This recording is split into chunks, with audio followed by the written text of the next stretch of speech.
Hello नमस्कार जय श्री राम साथियों, आप सभी साथियों का हमारे YouTube चैनल में स्वागत वंदन आभार। साथियों, मुझे आशा और उम्मीद है आप बेहतर होंगे और आपकी पढ़ाई भी बहुत ही बेहतरीन तरीके से चल रही होगी।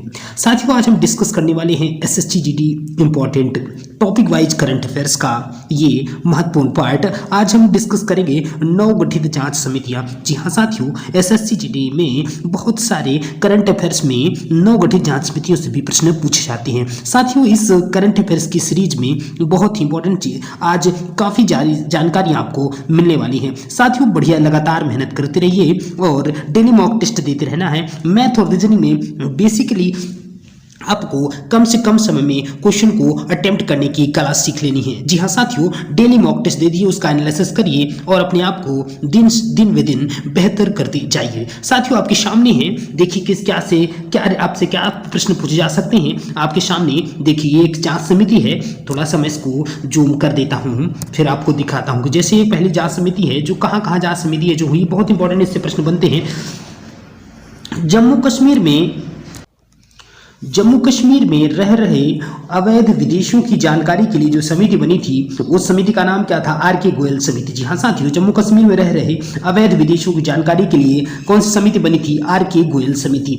मणिपुर में राहत एवं पुनर्वास कार्यों की निगरानी हेतु जो समिति बनी थी, उस समिति के अध्यक्ष कौन थे? पूर्व मुख्य न्यायाधीश न्यायमूर्ति गीता मित्तल जी थे।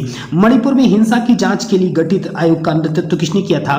पूर्व मुख्य न्यायाधीश अजय लांबा जी ने किया था। जी हाँ साथियों, चीता परियोजना की देखरेख हेतु गठित समिति कौन थी? तो चीता परियोजना की देखरेख हेतु गठित समिति कौन थी? ग्लोबल टाइगर फोरम के महासचिव राजेश गोपाल जी इस समिति के अध्यक्ष थे। आगे बात करें तो आगे कौन सी समिति जो आपके लिए इंपॉर्टेंट हो सकती है, तो बहुत ही महत्वपूर्ण है। प्रधानमंत्री के पंजाब दौरे के दौरान सुरक्षा चूकों की जांच के लिए जो समिति बनी थी, उसके अध्यक्ष कौन थे? जस्टिस इंदु मल्होत्रा और सुधीर कुमार सक्सेना। बहुत इंपॉर्टेंट प्रश्न जो आपके एग्जाम के दृष्टिकोण से बहुत ही इंपॉर्टेंट होने वाला है। साथियों, बढ़िया से इसका रिवीजन करते रहिए। 1 2 बार 3 बार आपको रीड करना है, उसके बाद ऑटोमेटिक आपके दिमाग में बातें आ ही जाएंगी। अगले प्रश्न की तरफ चलें। अगला प्रश्न आपके लिए क्या इंपॉर्टेंट हो सकता है कि नेताजी सुभाष चंद्र बोस की 125वीं जयंती की समिति के अध्यक्ष कौन थे? पीएम मोदी जी थे। स्वतंत्रता की 75वीं वर्षगांठ मनाने की जो समिति के अध्यक्ष भी पीएम मोदी जी थे। ठीक है, ये भी आपको ध्यान रखना है। अगली समिति के बारे में बात करूं तो स्वतंत्रता सेनानियों के कल्याण के लिए जो गठित पैनल था, उसके अध्यक्ष कौन थे? जी किशन रेड्डी। ये भी आपके लिए इंपॉर्टेंट है। अगली समिति की तरफ चलते हैं। अगली समिति देख लेते हैं, बहुत ही इंपॉर्टेंट समिति।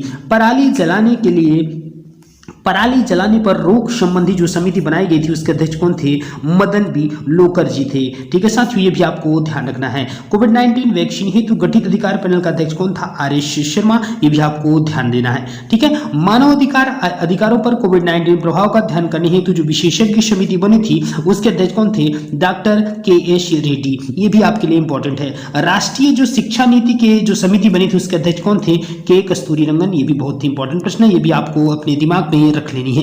ठीक है साथियों, अगले प्रश्न की तरफ चलें। अगला आपके लिए क्या इंपॉर्टेंट हो सकता है, तो अभी यहाँ तो ऐसी कोई जानकारी नहीं है जो आपके लिए एग्जाम के दृष्टिकोण से इंपॉर्टेंट हो।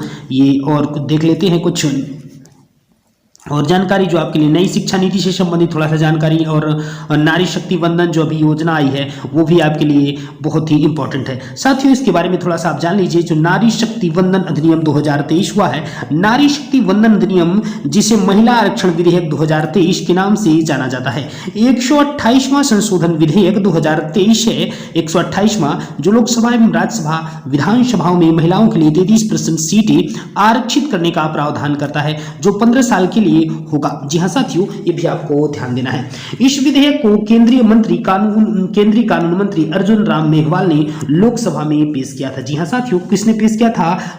केंद्रीय मंत्री अर्जुन राम मेघवाल जी ने, जिसे 20 सितंबर को लोकसभा एवं 21 सितंबर को 2023 को राज्यसभा में सर्वसम्मति से पारित किया गया। ये भी आपको ध्यान देना है। ठीक है साथियों, ये भी जानकारी। अगली जानकारी की तरफ चले तो नागरिकता जो संशोधन विधेयक हुआ था, उसके बारे में थोड़ा सा जानकारी। तो नागरिक संशोधन विधेयक बिल, जिसको CAB के नाम से भी जाना जाता है, सिटीजन अमेंडमेंट बिल जिसको बोलते हैं 2019 लोकसभा में 9 दिसंबर 2019 को तथा राज्यसभा से 11 दिसंबर 2019 को पारित किया गया है। इसमें भारतीय नागरिकता अधिनियम 1955 में संशोधन किया गया, ये भी आपको ध्यान रखना है। संयुक्त राष्ट्र सुरक्षा परिषद के 5 नए अस्थायी सदस्य कौन कौन से हैं? अल्जीरिया, गुयाना, दक्षिण कोरिया, सियरा लियोन या और स्लोवेनिया, ये भी जानकारी आपको ध्यान रखनी है। ठीक है, अगली जानकारी की तरफ चले तो जो नई शिक्षा नीति 2020 आई है उससे रिलेटेड आपको क्या जानकारी ध्यान रखनी है? तो नई शिक्षा नीति की घोषणा 34 वर्ष बाद 29 जुलाई 2020 को की गई। यह के कस्तूरी रंगन की अध्यक्षता वाली समिति की रिपोर्ट के पर आधारित है। जी हाँ, किस समिति पर आधारित है? के कस्तूरी रंगन की अध्यक्षता वाली समिति की रिपोर्ट पर आधारित है। नई शिक्षा नीति के तहत वर्तमान में सक्रिय 10+2 के शैक्षणिक मॉडल के स्थान पर 5+3+3+4 मॉडल लागू करने की बात की गई है। यदि इसकी जानकारी थोड़ा सा आपको पर्टिकुलर चाहिए तो मेरी यूट्यूब चैनल में आपको नई शिक्षा नीति से संबंधित सारी जानकारी आपको मिल जाएगी। नई शिक्षा नीति लागू करने वाला पहला राज्य लिखना चाहिए था, वो कौन है? उत्तराखंड राज्य था। ठीक है, थोड़ा सा और जानकारी देख लेते हैं और आपके लिए क्या जानकारी महत्वपूर्ण हो सकती है। तो धारा 370 तथा 35A को भी समाप्त किया गया, ये भी आपके लिए बहुत ही इंपॉर्टेंट प्रश्न हो सकता है। 11 अगस्त 2019 को जम्मू कश्मीर राज्य का विशेष दर्जा जो है तो वो समाप्त कर धारा 370 और 35A को हटा दिया गया। जम्मू कश्मीर राज्य को 2 केंद्र शासित प्रदेश जम्मू कश्मीर में लद्दाख के रूप में 31 अक्टूबर 2019 को अस्तित्व में लाया गया, ये भी आपके लिए बहुत इंपॉर्टेंट है। अगले प्रश्न की बात करें नीति आयोग, तो नीति आयोग के लिए क्या जानकारी ध्यान रखनी है? तो नीति आयोग का गठन 1 जनवरी 2015 को किया गया। नीति का फुल फॉर्म क्या होता है? National institution for transforming India. NITI Aayog के अध्यक्ष कौन होते हैं? प्रधानमंत्री होते हैं। नीति आयोग के अध्यक्ष का प्रथम उपाध्यक्ष कौन थे? अरविंद पनगड़िया, ये भी जानकारी आपको ध्यान देनी है। ठीक है, अगले प्रश्न की बात करें। अगला प्रश्न आपके लिए एग्जाम के लिए क्या इंपॉर्टेंट हो सकता है? तो जीएसटी से जुड़ा। जी हाँ, जीएसटी का फुल फॉर्म क्या होता है? Goods and service taxes. इसकी जो शुरुआत हुई थी 1 जुलाई 2017 को हुई थी, इसीलिए इसको हम लोग जीएसटी दिवस के रूप में भी मनाते हैं 1 जुलाई को। ठीक है, 101वां संविधान संशोधन के तहत भारत में जीएसटी लागू किया गया और जीएसटी पंजीकरण संख्या में कुल 15 डिजिट है। साथियों, ये थी आज की टॉपिक वाइज करंट अफेयर्स का एक महत्वपूर्ण पार्ट जो आपके एग्जाम के लिए काफी महत्वपूर्ण हो सकता है। साथियों, बेहतरीन ढंग से मेहनत करिए, सफलता इस बार अवश्य आपको मिलेगी। इसलिए जय श्री राम। यदि आपको वीडियो अच्छी लगी तो हमारे चैनल को लाइक, सब्सक्राइब और शेयर जरूर करिएगा। Thanks for watching this video. जय श्री राम।